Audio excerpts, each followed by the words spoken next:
चलिए बातें रही बेटा, डिमांड करेंगे। प्रश्न उठता है सबसे पहले कि भाई डिमांड क्या होती है। जब हम इकोनॉमिक्स में बोलते हैं डिमांड, तो डिमांड का मतलब होता है इफेक्टिव डिमांड।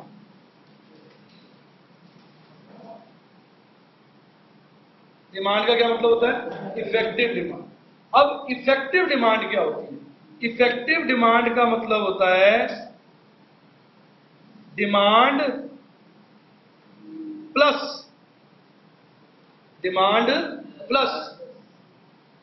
इफेक्टिव डिमांड का मतलब डिमांड प्लस समथिंग। अब प्रश्न उठता है भाई ये समथिंग क्या है? तो तीन चीजें आती है इसके अंदर।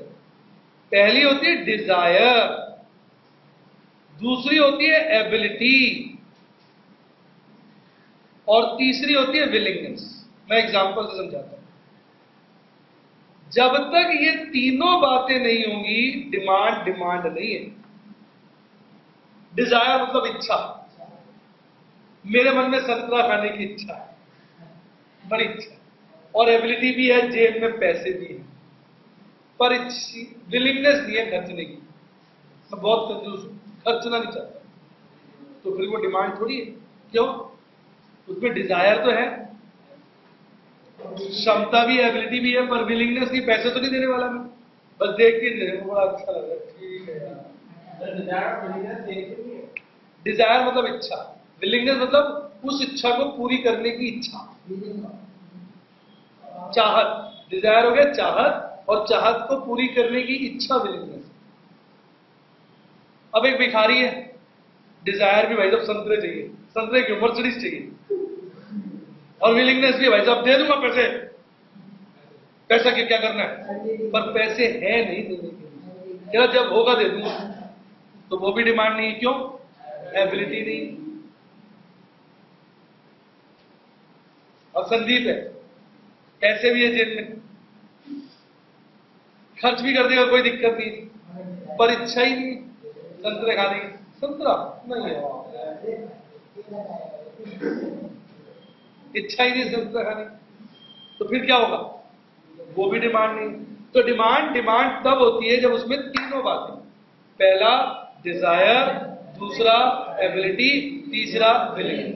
अगर इनमें से एक भी चीज मिसिंग हो गई तो वो डिजायर या रह जाएगी, या एबिलिटी रह जाएगी, या विलिंगनेस रह जाएगी, डिमांड नहीं बन पाएगी। डिमांड वो तभी बनेगी जब उसमें तीन बात। इसलिए इसको बोलते हैं डॉ, DAW। डी मतलब डिजायर, ए मतलब एबिलिटी, W मतलब विलिंगनेस। कैसा लगा? अब सुनिए, डिटर्मिनेंट्स ऑफ डिमांड। बड़े कोई चेयर से आवाज मत निकालो, मेरी रिकॉर्डिंग खराब। ध्यान, डिटर्मिनेंट्स ऑफ डिमांड क्या चीज है जो डिमांड को डिटर्मिन करती है? किन किन बातों पे डिमांड डिटर्मिन होती है, मतलब डिपेंडेंट है? सबसे पहले price of the commodity. Price of the commodity, price बड़ा काउंट करता है। मैंने फर्स्ट टाइम जब CRV देखी, फर्स्ट टाइम, तो मुझे बहुत अच्छी लगी, बहुत अच्छी। मैंने पूछा ये कितने की है? उन्होंने कहा 22 लाख की।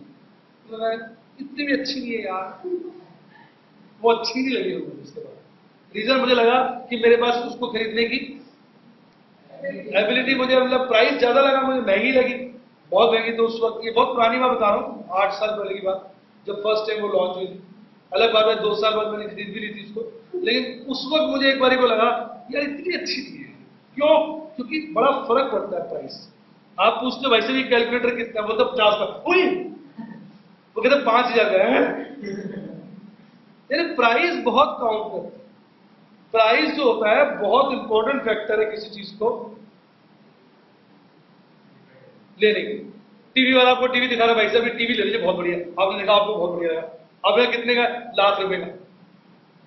अब मेरी कोई खास बात, इतना यार ज्यादा बड़ा है यार, तो बहुत बड़ा है यार, इतना बड़ा कहां लगा? उसने कहा सर 50 का।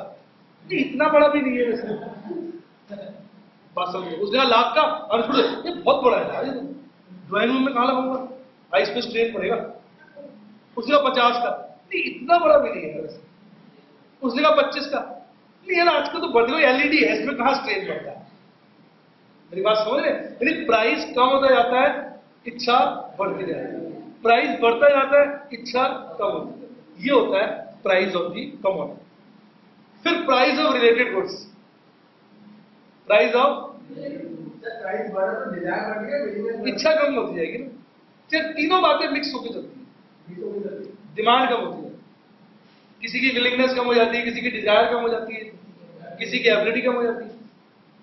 मेरी बात समझी? जब मैंने फर्स्ट टाइम देखी सीआरबी तो मुझे पता चला 20-22 लाख की तो मेरी डिजायर और विलिंगनेस दोनों कम होगी। दे तो तब भी सकता था पैसे, पर डिजायर और विलिंगनेस कम होगी। विलिंगनेस जो कम होगी खाली देंगे थे पैसे, डिजायर इसलिए कम हो गई, जब विलिंगनेस कम होगी तो अपने डिजायर को मारना पड़ता है ना।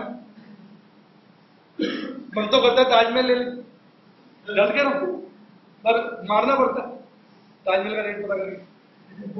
डिजायर तो क्या है, वो भी सब पैरेलल चलती है, मोटा मोटा डिमांड कम हो जाती है। मजा आ गया? अब price of related goods, related goods बड़ा काउंट करती है,